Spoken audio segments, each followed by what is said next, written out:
नमस्कार दोस्तों, विकास एनालिसिस में आप सभी का स्वागत है। और दोस्तों आज हम सीटेट 2022 में पूछे गए बाल विकास के प्रीवियस ईयर प्रश्न को देखेंगे दोस्तों, जो कि आपके आने वाले शिक्षक भर्ती और सीटेट एग्जाम के लिए बहुत ही महत्वपूर्ण होंगे। तो दोस्तों अगर आप हमारे चैनल पर पहली बार आए हैं तो प्लीज़ हमारे चैनल को एक लाइक और सब्सक्राइब सपोर्ट जरूर करिएगा। चलिए दोस्तों इन प्रश्न को हल करते हैं।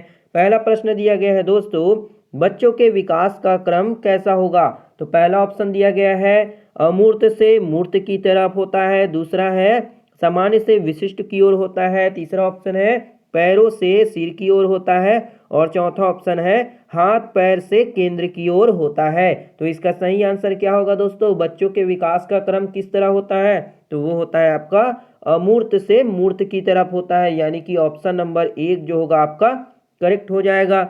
अगला प्रश्न देखते हैं दोस्तों। अगला प्रश्न है कथन ए, वह बच्चे जो उच्च आय वाले परिवार से हैं उन बच्चों से अपना दिन बहुत अलग बिताते हैं जो निम्न आय वाले परिवार से हैं। कारण दिया गया है तर्क, बचपन की संकल्पना सार्वभौमिक नहीं है तथा बचपन में बहुत विविधता है। सही विकल्प का चुनाव करें। तो पहला ऑप्शन दिया गया है ए और आर दोनों सही है, आर सही व्याख्या करता है ए की। दूसरा ऑप्शन है ए और आर दोनों सही है लेकिन आर जो है सही व्याख्या नहीं है ए की, और ए सही है लेकिन आर गलत है, और चौथा ऑप्शन दोनों गलत है। तो इसका सही आंसर क्या हो जाएगा दोस्तों, वो हो जाएगा आपका पहला जो दिया गया है ये भी सही है। आपका कथन तो सही बोला गया है और रीजन भी आपका जो है वो इसकी व्याख्या नहीं करता। जो कारण जो दिया गया है वो कथन ए की व्याख्या नहीं कर रहा है। तो ऑप्शन नंबर जो है दोस्तों आपके 2 में दिया गया है दोनों सही है लेकिन आर जो है सही व्याख्या नहीं कर रहा है ए की। तो ऑप्शन नंबर बी आपका दूसरा जो होगा करेक्ट हो जाएगा। अगला प्रश्न देखते हैं। एक बच्चा पहले अपने हाथ से बॉल जैसी बड़ी चीज को पकड़ना सीखता है और उसके बाद चिमटी पकड़ का इस्तेमाल करके एक मटर उठाना सीखता है।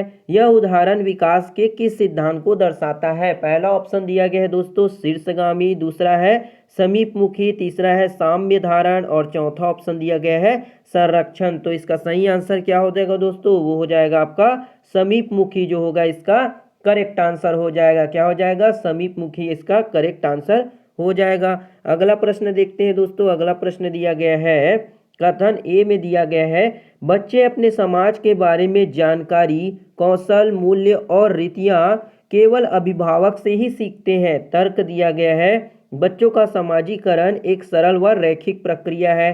पहला ऑप्शन दिया गया है ए और आर दोनों सही है और आर ई की सही व्याख्या करता है। इसी तरह से दूसरा ऑप्शन दोनों सही है लेकिन आर सही व्याख्या नहीं करता है ए की, और तीसरा है ए सही है लेकिन आर गलत है, और चौथा दोनों ही गलत है। तो इसका सही आंसर क्या हो जाएगा दोस्तों, वो हो जाएगा आपका ये दोनों कथन जो है दोस्तों आपके गलत हो जाएंगे, यानी कि दोनों कथन गलत है। ऑप्शन नंबर 4 आपका करेक्ट हो जाएगा। अगला प्रश्न देखते हैं दोस्तों। किस अवस्था में बच्चे वस्तु स्थायित्व की समझ तो बना लेते हैं परंतु यह नहीं समझ पाते कि क्रियाएं परिवर्तनीय है और उनके निर्णय चीजों को मौजूदा दिखावट पर निर्भर करते हैं। पहला ऑप्शन दिया गया है संवेदी चालक, दूसरा है पूर्व संक्रियात्मक, तीसरा है मूर्त संक्रियात्मक और फोर्थ ऑप्शन है अमूर्त संक्रियात्मक। तो इसका सही आंसर क्या होगा दोस्तों, वो हो जाएगा आपका संवेदी चालक, यानी कि ऑप्शन नंबर 1 आपका यहाँ पे करेक्ट हो जाएगा। अगला प्रश्न देखते हैं दोस्तों। पूर्व संक्रियात्मक अवस्था के बच्चों के लिए शिक्षक को कैसा होना चाहिए। पहला ऑप्शन है मूर्त संसाधनों व बहुत सी दृश्य श्रव्य सामग्री का प्रयोग करना चाहिए। दूसरा ऑप्शन है जटिल पदानुक्रमित संबंधों को दिखाते हुए चित्रों का प्रयोग करना चाहिए। तीसरा ऑप्शन है अमूर्त समस्याओं पर काम करने के लिए कहना चाहिए, और चौथा ऑप्शन दिया गया है आपका परिकल्पनात्मक सोच वाली समस्याओं को सुलझाने के मौके मुहैया कराने चाहिए। तो इसका सही आंसर क्या हो जाएगा दोस्तों, वो हो जाएगा आपका जो मूर्त संसाधन है, मूर्त संसाधन व बहुत सी दृश्य श्रव्य सामग्री का प्रयोग करना चाहिए। तो ऑप्शन नंबर 1 कहाँ पे आपका करेक्ट हो जाएगा। अगला प्रश्न है दोस्तों। अगला प्रश्न यहाँ से स्टार्ट हो रहा है जिसमें कहा गया है कि निम्नलिखित में से पाड़ मतलब क्या होता है, स्केप होल्डिंग का सही उदाहरण क्या है, यानी कि स्केप होल्डिंग का सही उदाहरण क्या है उसे बताना है। पहला ऑप्शन है सवालों के जवाब बताना, दूसरा है संकेत व इशारे देना, तीसरा है भौतिक पुरस्कार देना और चौथा है उद्दीपन प्रतिक्रिया के अनुकूलन को सक्रिय करना। तो इसका सही आंसर क्या होगा दोस्तों? स्केप फोल्डिंग का मतलब क्या होता है? तो इसका सही आंसर हो जाएगा, क्या होगा आपका ऑप्शन? बहुत इजी प्रश्न है दोस्तों। ये क्या होता है? पाड़ मतलब होता है संकेत देना या इशारे देकर समझाना, जो होता है पाड़ यानी स्केप फोल्डिंग के अंतर्गत आता है। तो ऑप्शन 2 यहाँ पे आपका सही हो जाएगा। अगला प्रश्न देखते हैं दोस्तों। लेव वाइगोस्की का मानना था कि, लेव वाइगोस्की का क्या मानना था? पहला ऑप्शन है सीखना केवल ज्ञान का अन्वेषण है, दूसरा सीखना इनाम के प्रति एक नियंत्रित प्रतिक्रिया है, तीसरा ऑप्शन ज्ञान को शिक्षकों द्वारा विद्यार्थियों को निष्क्रिय तरीके से पोषित किया जा सकता है और चौथा है ज्ञान का सह निर्माण उस क्षेत्र में होता है जो बच्चे के स्वतंत्र रूप से कार्य करने व दूसरों की मदद करने में है। तो इसका सही आंसर क्या होगा दोस्तों? वो हो जाएगा आपका ऑप्शन नंबर 4, जिसमें ज्ञान का सह निर्माण उस क्षेत्र में होगा जो बच्चों के स्वतंत्र रूप से कार्य करने व दूसरों की मदद करने में है। तो ऑप्शन नंबर 4 यहाँ पे आपका सही हो जाएगा। अगला प्रश्न देखते हैं।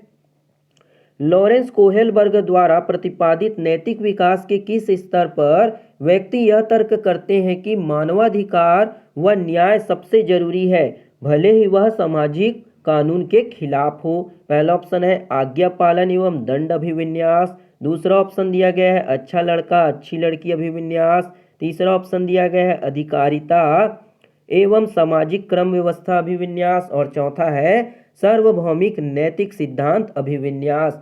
तो लॉरेंस कोहेलबर्ग के नैतिक विकास के लिए कौन सा तर्क जो होगा सही होगा दोस्तों?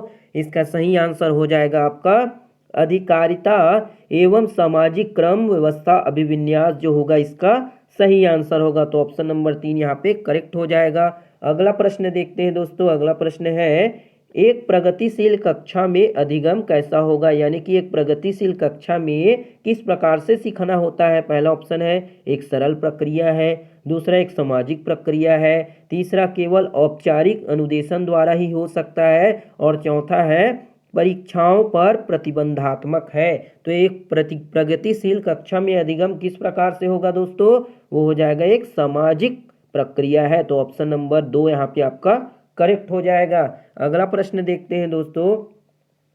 हार्वर्ड गार्डनर के अनुसार निम्नलिखित में से कौन सा कथन जो है सही है? पहला ऑप्शन है बुद्धिमत्ता को परिपोषित व विकसित नहीं किया जा सकता, दूसरा है हर व्यक्ति में विविध प्रकार की बुद्धिमत्ताएं होती है, उपलब्धि बुद्धिमत्ता का सफल पैमाना है और तीसरा और चौथा ऑप्शन है एक खास वर्ग के व्यक्ति दूसरे वर्गों के व्यक्तियों से ज़्यादा बुद्धिमान होते हैं। तो हार्वर्ड गार्डनर के अनुसार कौन सा कथन सही होगा दोस्तों? हर व्यक्ति में विविध प्रकार की बुद्धिमत्ताएं होती है। हर व्यक्ति क्या होती है? अलग अलग प्रकार की बुद्धि देखने को मिलती है। तो ऑप्शन नंबर 2 यहाँ पे करेक्ट हो जाएगा। अगला प्रश्न है राष्ट्रीय शिक्षा नीति यानी कि NEP 2020 पूरे देश के लिए प्राथमिक स्तर पर किस भाषा को निर्देश के माध्यम से प्रस्तावित करती है? पहला ऑप्शन है हिंदी, दूसरा है अंग्रेजी, तीसरा है संस्कृत और चौथा भाषा दिया गया है मातृभाषा यानी कि घर की भाषा। तो इसका सही आंसर क्या होगा दोस्तों? वो हो जाएगा आपका मातृभाषा यानी घर की भाषा को प्रस्तावित किया गया। तो ऑप्शन नंबर 4 यहाँ पे आपका करेक्ट हो जाएगा। अगला प्रश्न है दोस्तों। बैठने की व्यवस्था में लचीलापन अधिगमकर्ताओं का समूह में कार्य करना किसी कक्षा कक्ष की विशेषता है? पहला ऑप्शन है व्यवहारवादी कक्षा कक्ष, दूसरा है सामाजिक संरचनावादी कक्षा कक्ष, तीसरा है शिक्षक केंद्रीय कक्षा कक्ष और चौथा है पाठ्य पुस्तक केंद्रीय कक्षा कक्ष। तो इसका सही आंसर क्या होगा दोस्तों? वो हो जाएगा सामाजिक संरचनावादी कक्षा कक्ष 2 होगा इसका करेक्ट आंसर हो जाएगा। अगला प्रश्न देखते हैं दोस्तों। अगला प्रश्न है यहाँ पे किस प्रकार का शिक्षा शास्त्र एक शिक्षक को अपनी कक्षा में व्यक्तिगत विभिन्नताओं का ध्यान रखने में मदद करेगा? पहला ऑप्शन है मानकीकृत एवं एक समान, दूसरा ऑप्शन है पूरी तरह से परीक्षाओं पर केंद्रित हो, तीसरा ऑप्शन है पूरी तरह से पाठ्य पुस्तक पर केंद्रित हो और फोर्थ है आपका संलग्न व संदर्भित हो। तो इसका सही आंसर क्या हो जाएगा दोस्तों? वो हो जाएगा आपका संलग्न और संदर्भित होना चाहिए। किसी भी शिक्षा शास्त्र में एक शिक्षक को अपनी कक्षा में व्यक्तित्व भिन्नता को ध्यान में रखने के लिए क्या करना पड़ेगा? संलग्न और संदर्भित होना चाहिए। तो ऑप्शन नंबर 4 यहाँ पे आपका सही हो जाएगा। अगला प्रश्न देखते हैं। राष्ट्रीय शिक्षा नीति 2020 के अनुसार मूल्यांकन का क्या उद्देश्य है? पहला ऑप्शन है रटने की क्षमता का परीक्षण, दूसरा है पुनरुत्पादन व याद रखने की क्षमता को नापना, तीसरा है बच्चों को सीखने की प्रक्रिया में मदद करना और चौथा है पूरे देश में बच्चों की तुलना करने के मापदंड बताना। तो इसका सही आंसर क्या हो जाएगा दोस्तों? वो हो जाएगा आपका बच्चों को सीखने की प्रक्रिया में मदद करना ही एनईपी 2020 का क्या था? उद्देश्य था मूल्यांकन का। तो ऑप्शन नंबर 3 यहाँ पे आपका करेक्ट हो जाएगा। अगला प्रश्न देखते हैं। समावेशन का क्या अर्थ होता है? पहला ऑप्शन है सभी विद्यार्थियों का उनकी सामाजिक पहचान से निरपेक्ष होकर अपनाना, दूसरा है अनुचित प्रयास और अलगाव पैदा करने वाली बाधाओं को अनदेखा करना, तीसरा है भेदभाव को बढ़ाना और मतभेदों के प्रति असहिष्णुता रखना और चौथा ऑप्शन है भागीदारी और जुड़ाव के असमान अवसर। तो समावेशी का क्या अर्थ होता है दोस्तों? इसका सही आंसर क्या हो जाएगा? वो हो जाएगा सभी विद्यार्थियों का उनकी सामाजिक पहचान से निरपेक्ष होकर अपनाना। तो ऑप्शन नंबर 1 यहाँ पे आपका सही हो जाएगा। अगला प्रश्न देखते हैं। विविध सांस्कृतिक पृष्ठभूमि के विद्यार्थियों को सफलतापूर्वक सम्मिलित करने के लिए शिक्षक को निम्नलिखित में से किससे बचना चाहिए? पहला ऑप्शन है हर विद्यार्थियों को पहचाने और उनका सम्मान करे, दूसरा ऑप्शन दिया गया है प्रभुत्वशाली समूहों के अनुभव को प्राथमिकता दे, तीसरा ऑप्शन है शिक्षण की सामग्री में विविधता शामिल करे और चौथा ऑप्शन दिया गया है कक्षा में सांस्कृतिक संवेदनशीलता का अभ्यास करे। तो इसका सही आंसर क्या हो जाएगा दोस्तों? वो हो जाएगा आपका प्रभुत्वशाली समूहों के अनुभव को प्राथमिकता देना चाहिए। तो ऑप्शन नंबर जो होगा 2 जो होगा दोस्तों आपका करेक्ट हो जाएगा। टीचर को इसी से बचना चाहिए। तो ऑप्शन नंबर 2 यहाँ पे आपका करेक्ट हो जाएगा। अगला प्रश्न देखते हैं दोस्तों। डिसलेक्सिया मुख्य रूप से किस कठिनाई से जुड़ा हुआ है? बहुत ही इजी प्रश्न है दोस्तों। पहला ऑप्शन दिया गया है पढ़ना, दूसरा है गायन, तीसरा है सोच और चौथा है चलना। तो डिसलेक्सिया जो होता है दोस्तों कौन सी बीमारी होती है इसके कारण? तो इसका आंसर जो है दोस्तों आप हमें कमेंट बॉक्स में बताइएगा कि डिसलेक्सिया से बच्चों को किस चीज़ को पढ़ने में, लिखने में, गायन करने में, बोलने में, किस चीज़ में उनको प्रॉब्लम होती है। तो इसका आंसर जो है दोस्तों आप हमें कमेंट बॉक्स में ज़रूर बताइएगा। अगला प्रश्न देखते हैं दोस्तों। अगला प्रश्न है निम्नलिखित में से कौन सा अभ्यास अधिगम अक्षमता वाले विद्यार्थियों का समावेशित सुनिश्चित करने में प्रभावी होगा? पहला ऑप्शन दिया गया है आपका अभिव्यक्ति के लिए केवल निश्चित विधा को अनुमति दे, दूसरा ऑप्शन है विफलता का आरोपण अक्षमता की कमी को माने, तीसरा ऑप्शन बहुत लंबे और बारंबार दत्त कार्य कराएं और चौथा ऑप्शन है सूचना प्राप्त करने के लिए कई विकल्प प्रदान करे। तो इसका सही आंसर क्या होगा दोस्तों? वो हो जाएगा आपका सूचना प्राप्त करने के लिए कई विकल्प जो है उनको प्रदान करना चाहिए। तो ऑप्शन नंबर 4 यहाँ पे आपका करेक्ट हो जाएगा। अगला प्रश्न देखते हैं। प्रतिभावान विद्यार्थी है, जो प्रतिभावान विद्यार्थी है उनके बारे में क्या सही होगा? पहला ऑप्शन है जानकारी को जल्दी और सही तरीके से अवशोषित करते हैं, सही है। दूसरा ऑप्शन है अपने आयु स्तर के नीचे के प्रश्न को हल करने में असमर्थ होते हैं और तीसरा ऑप्शन दिया गया है सरल और असमान कार्य को चुनने की प्रवृत्ति रखते हैं और चौथा ऑप्शन है मूल बातों की सहज समझ का अभाव होता है। तो इसका सही आंसर क्या हो जाएगा दोस्तों? वो हो जाएगा आपका जानकारी को जल्दी और सही तरीके से अवशोषित करते हैं प्रतिभावान विद्यार्थी। तो ऑप्शन नंबर 1 जो होगा आपका करेक्ट हो जाएगा। अगला प्रश्न देखते हैं दोस्तों। एक शिक्षक को अपने विद्यार्थियों को किसी प्रश्न का उत्तर देने के लिए सहज अनुमान लगाने के लिए चाहिए कैसा होना चाहिए? पहला ऑप्शन है प्रोत्साहित करना चाहिए, दूसरा है अनदेखा कर देना चाहिए, तीसरा है अवरुद्ध करेंगे या फिर दंडित करेंगे। तो इसका सही आंसर क्या होगा दोस्तों? वो हो जाएगा उस विद्यार्थी को प्रोत्साहित करना चाहिए। तो ऑप्शन नंबर 1 यहाँ पे आपका करेक्ट हो जाएगा। अगला प्रश्न देखते हैं। विद्यार्थियों को हाल ही में सीखे गए सम प्रत्यय पर विस्तारण में मदद करते समय निम्नलिखित में से किससे बचना चाहिए? पहला ऑप्शन है विभिन्न उपसंप्रत्ययों के बीच संबंधों को क्रियान्वित करना। दूसरा है संप्रत्ययों के उदाहरण और गैर उदाहरण बनाना। तीसरा ऑप्शन है अधिग्रहित जानकारी को नई समस्याओं पर लागू करना। और चौथा है बोर्ड पर लिखना और विद्यार्थियों से इसे बिना समझे नकल करने के लिए कहना। तो इसका सही आंसर क्या हो जाएगा दोस्तों? वो हो जाएगा आपका बोर्ड पर लिखना और विद्यार्थियों से बिना समझे नकल करने के लिए कहना है। इसी से ही दोस्तों आपको बचना चाहिए। तो ऑप्शन नंबर जो होगा चौथा यहाँ पे करेक्ट हो जाएगा। अगला प्रश्न देखते हैं, किस तरह के पाठ्यक्रम को लागू करके विद्यार्थियों की विफलता को कम किया जा सकता है? पहला ऑप्शन है जो उनके सामाजिक संदर्भ से जुड़ा हो।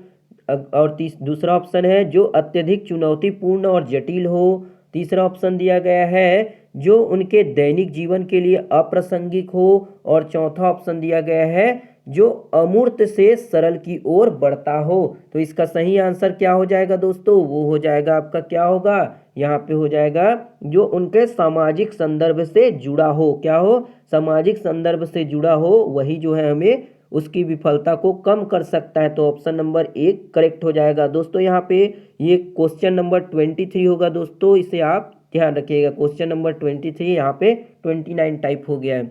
अगला प्रश्न देखते हैं दोस्तों, सार्थक सीखने के लिए निम्न में से क्या महत्वपूर्ण है? सार्थक सीखने के लिए क्या जो है महत्वपूर्ण होगा? पहला है कक्षा में प्रतिस्पर्धी संस्कृति का विकास करना। दूसरा है बच्चों के विचारों और अनुभव को जगह देना। तीसरा ऑप्शन है जानकारी को पृथक खंडों से प्रस्तुत करना। और चौथा ऑप्शन दिया गया है ऐसे उदाहरण देना जो विद्यार्थियों के सामाजिक संदर्भ से संबंधित नहीं है। तो इसका सही आंसर क्या हो जाएगा दोस्तों? वो हो जाएगा आपका बच्चों के विचारों और अनुभव को जगह देना जो है सार्थक सीखने में बच्चों की मदद करेगा। तो ऑप्शन नंबर 2 यहाँ पे सही हो जाएगा। अगला प्रश्न देखते हैं, विद्यार्थियों को नए संप्रत्यय पढ़ाते समय शिक्षक को निम्नलिखित में से किससे बचना चाहिए? पहला ऑप्शन दिया गया है उन्हें दिए गए उदाहरणों में से सामान्य गुण खोजने के लिए कहें। उस संप्रत्यय से संबंधित गैर उदाहरण प्रस्तुत करें। तीसरा ऑप्शन है पहले जटिल अवधारणाओं को प्रस्तुत करें और फिर सरल की ओर बढ़े। और चौथा ऑप्शन है नई जानकारी को पिछले ज्ञान से जोड़ना चाहिए। तो किससे बचना चाहिए दोस्तों शिक्षक को? तो इसका सही आंसर क्या होगा? पहले जटिल अवधारणा को प्रस्तुत करें और फिर सरल की ओर बढ़े। यही जो होगा दोस्तों यहाँ पे आपका गलत हो जाएगा, यानी कि आपका सही आंसर होगा। तो इससे आपको बचना चाहिए। तो ऑप्शन 3 यहाँ पे आपका करेक्ट आंसर होगा। अगला प्रश्न देखते हैं, विशिष्ट जानकारी के स्मरण पर आधारित प्रश्न का उत्तर देने के बाद एक इस बात पर विचार कर रहा है कि इस विद्यार्थी कार्य में किन संकेतों ने उनकी मदद की है।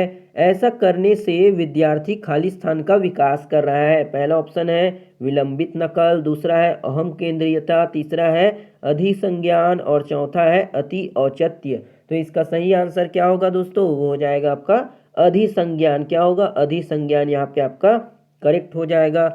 अगला प्रश्न देखते हैं दोस्तों। अगला प्रश्न है लक्ष्य प्राप्त करने के चरण दर चरण निर्देश को क्या कहा जाता है? पहला ऑप्शन है कलन विधि। दूसरा है स्वतः शोध प्रणाली। तीसरा है साधन लक्ष्य विश्लेषण। और चौथा है स्मृति सहायक विधि। जो लक्ष्य प्राप्त करने की चरण दर चरण निर्देश है उसको क्या कहेंगे दोस्तों?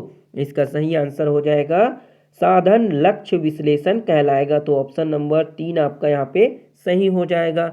अगला प्रश्न देखते हैं, विद्यार्थियों के बीच भ्रांतियों के बारे में क्या बतलाती है? विद्यार्थियों के बीच जो भ्रांतियां होती है वो किस चीज को बताती है? पहला ऑप्शन है अत्यंत गलत और तर्कहीन सोच। दूसरा ऑप्शन है उच्च क्रम की भावात्मक और बौद्धिक क्षमताएं। तीसरा ऑप्शन है अवधारणाओं के बारे में भोली और सहज समझा।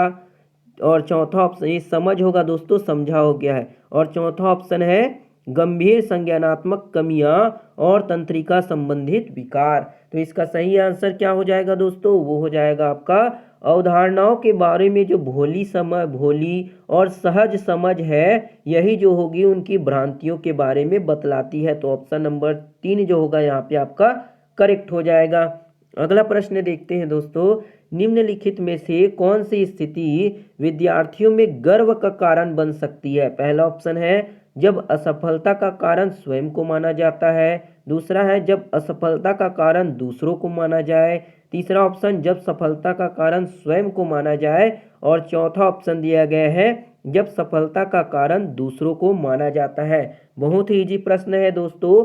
आप जो है एक विद्यार्थी हैं, तो आप गर्व कब जो है अनुभव करेंगे, गर्व की स्थिति कब अनुभव करेंगे?